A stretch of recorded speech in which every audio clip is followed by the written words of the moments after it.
नमस्कार. मी ठाणे महाराष्ट्र इथून सत्यजित अभय कुमार शाह. मी जी गेले 5-6 वर्ष माझी जी इंग्रजीत ज्याला ELM इक्विटी लिटरसी मिशन म्हणजेच ज्याला मराठीत समभाग गुंतवणूक साक्षरता मोहीम जी चालू केलेली आहे आणि अखंड मी एकट्याने ती एकखांबी नेतोय, त्याच्या संदर्भात मी गेले काही दिवस अक्षरशः दररोज छोटेखानी व्हिडिओ मी माझ्या यूट्यूब वाहिनीवर पाठवत असतो. पण आता मला एक महत्त्वाची गोष्ट इथे सांगावीशी वाटते की माझी चळवळ अजून लोकांना कळालेलंच नाहीये. तर सर्वप्रथम माझी ही जी समभाग गुंतवणूक साक्षरता मोहीम काय आहे याच्याविषयी मी अगदी थोडक्यात सांगतो. भारतात अनेक म्हणजे बहुतांश नागरिक यांना समभाग गुंतवणूक काय आहे हे माहिती नसतं. त्याच्यातून किती परतावा मिळतो, त्याच्यातून लाभांश मिळतो, त्या समभागातून बोनस मिळतो, स्टॉक स्प्लिट मिळतं, डीमर्जर वगैरे असे अनेक फायदे लोकांना माहीतही नाहीयेत. त्याच्यानंतर तुमची गुंतवणूक किती पटीने वाढते हे माहीत नाहीये. आणि काय होतंय ना, हे बहुतांश नागरिक अशा लोकांचे सल्ले घेतात की जे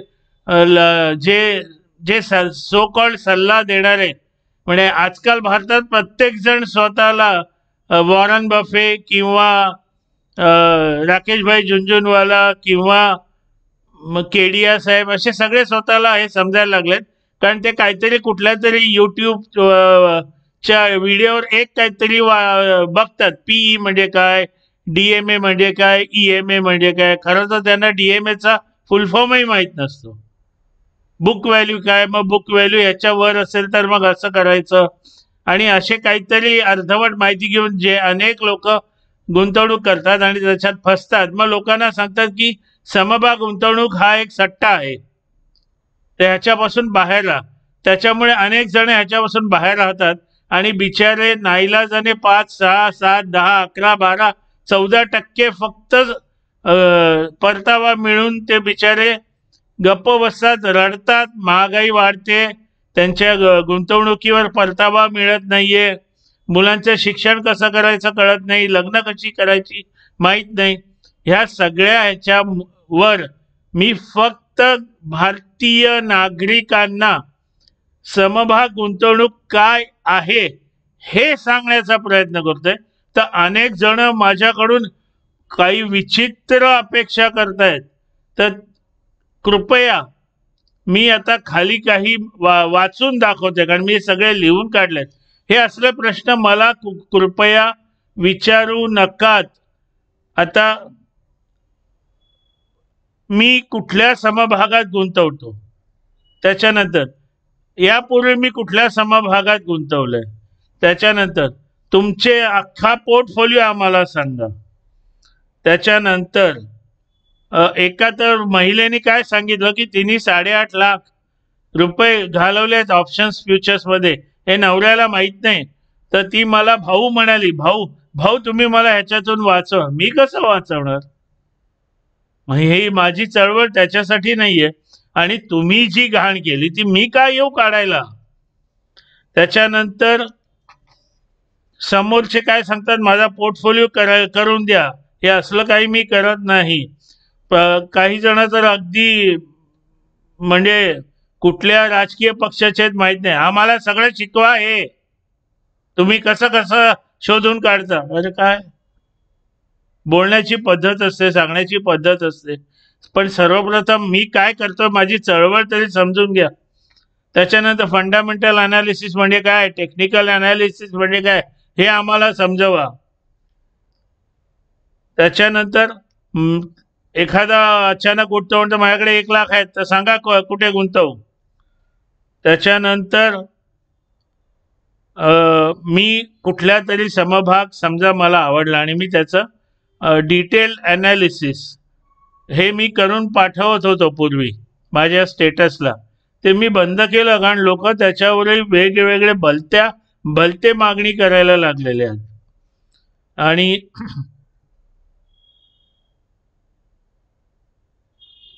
आणि एकाने तर काय विचारलं, नरेंद्र मोदी म्हणे जेव्हा लोकसभेच्या निवडणुका आल्या होत्या ते शासन त्यांचं येईल का, त्याच्यानंतर भाजपला किती जागा मिळतील, त्याच्यानंतर आजच्या भावात मी अ.ब.क. हा शेअर घेऊ का, आजच्या भावात हा अ.ब.क. शेअर मी विकू का.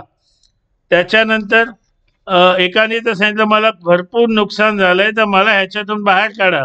एकाने सांगितलं मी 2 वेगळे क्लासेस लावलेले ज्याचा खर्च 4.5 लाख रुपये आलाय, तरीही मला गेले 1.5-2 वर्ष नुकसान होतंय. तर तुम्हीच मला सांगा कसं काय करायचं. तर हे सगळं हे असलं काही अपेक्षा माझ्याकडून करू नका आणि मला त्याच्या संदर्भात दूरध्वनी सुद्धा करू नका. मी फक्त लोकांना समभाग गुंतवणूक हे काय आहे याच्याविषयी खरं खुरं आणि जे मी 40 वर्षात 37-38-39 वर्षात मी जे अनुभवलंय, कारण मी स्वतःचा अभ्यास करून मी गुंतवणूक करतो. आणि आत्ताच मी एक स्टेटसला टाकणार आहे. आज पॉलिकॅब नावाच्या एका समभागाचा Q1चा रिझल्ट आलेला आहे. Q1 FY26 अतिशय चांगला त्याचा रिझल्ट आलेला आहे. आणि गंमत म्हणजे हा समभाग माझ्या मते एप्रिल 18, 2019ला लिस्ट झाला होता. जर एखाद्याने त्या वेळेला त्या समभागात 1 लाख रुपये गुंतवले असते ना, आज त्याचे अंदाजे 10,70,000 रुपये झाले असते फक्त 6 किंवा 7 वर्षामध्ये. म्हणजे अंदाजे दरवर्षी 100च्या आसपास काहीतरी तुम्हाला व्याज मिळालं असतं. आता तुम्ही सांगा, तुमचे जे लाडके गुंतवणुकीची जी काही म्हणजे ज्याला इंग्रजीमध्ये इन्व्हेस्टमेंट इन्स्ट्रुमेंट्स आहेत, गुंतवणुकीची ठिकाणं, त्याच्यात तुम्हाला असले कधी मिळतात का हो? तुम्ही कधीतरी 5, 7, 10, 12, 14, 15% वर कधी बाहेर आलात? नाही आलात ना. तर हे सगळं समजावून सांगण्यासाठी मी हे सगळी धडपड करतोय. कृपया मला असं काहीतरी वेगळं भलतं विचारू नका. एकाने तर सांगितलं की तुमचा पोर्टफोलिओ आम्हाला द्या, आम्हाला पाठवा. एकाने तर अतिशय एवढा दमदाटी दिली, मला भरपूर लॉस झालाय, त्या लॉसमधून बाहेर काढा. अरे काय चाललंय काय? दमदाटी कुठल्या राजकीय पक्षाचे तुम्ही आहात, दमदाटी करता? अहो, हे मी भारतीय नागरिकांना सज्ञान, सजग आणि प्रत्येकाला चांगलं उत्पन्न मिळावं याच्यासाठी धडपडतोय. आणि हे सगळं मी जे व्हिडिओ वगैरे करतो हे निशुल्क आहे. उलट याचा फायदा घ्या. नको असेल तर सांगा, मी बंद करतो, कारण मला वेळ नाहीये. तेवढ्या वेळात माझे 2 नवीन समभाग मी शोधतो. परवा रात्री मला एक समभाग मी शोधला, कालही मी घेतला, आजही घेतला. 2 दिवसात त्याचा 15% वाढ झालेली आहे त्याच्या भावात. आणि मलाही खरंच वेळ नाहीये.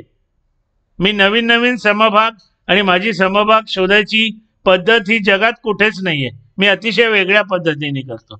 तर ही निदानची माझी चळवळ चाललेली आहे. कारण अतिशय अंगठे बहादर भारतात अतिशय सुसंस्कृत, सुशिक्षित, अतिशिक्षित, अतिहुशार व्यक्ती आहेत, पण ते समभाग गुंतवणुकीच्या बाबतीत अंगठे बहादर आहेत. तर त्यांना मी बालवर्गात, शिशु वर्गात शिक्षण घ्या सांगण्याचा हा प्रयत्न करतोय. उद्या तिचे शिक्षण घेतलं तर म्हणतील मला तुम्हीच माझ्या परीक्षेला बसा, तुम्हीच आता हे करा. नाही, तसं नाही करू शकत. अजून एक छोटंसं उदाहरण द्यायचंय. समजा माझं वधूवर केंद्र आहे, मी चांगल्या हेतूने वधूवर मिळवून देतो. काही जण असं सांगतील उद्या माझ्या मुलीचं लग्न झालं, आता तिला 4 मुलं झालीत, ती मुलं तुम्ही सांभाळा, त्यांचं शिक्षण तुम्ही बघा, त्या मुलांचंही लग्न तुम्ही बघा. असं नाही होत. माझी जी चळवळ काय ती आधी समजून घ्या. जीवाच्या आकांताने मी हे सगळं करतोय, कारण आपल्याकडे अज्ञान खूप आहे. माझ्या माहितीप्रमाणे अमेरिकेतले जे रिटेल इन्व्हेस्टर्स आहेत, म्हणजे जे तुमच्या माझ्यासारखे गुंतवणूकदार आहेत, त्याची संख्या अंदाजे 50 ते 60 टक्के आहे लोकसंख्येच्या, आणि आपल्याकडे माझ्या अंदाजाने 15 का 20 का 30 पण नाही, एवढीच आहे. म्हणजे आपल्याकडे खरोखर खरोखर अशिक्षित समभाग गुंतवणुकीच्या बाबत अतिशय भरपूर माणसं अशिक्षित आहेत. मी त्यांना सुशिक्षित करण्याचा प्रयत्न करतो. आपण माझ्या चळवळीला साथ देणार नसाल, आपल्याला ही माझी चळवळ आवडत नसेल, कृपया माझ्या दादागिरी करू नका. आणि मला जर तुम्हाला पुढे माझी चळवळ न्यायची इच्छा नसेल, पण मला विचित्र काही प्रश्न विचारून भांबावून सोडू नका. समजून घ्या जरा. धन्यवाद.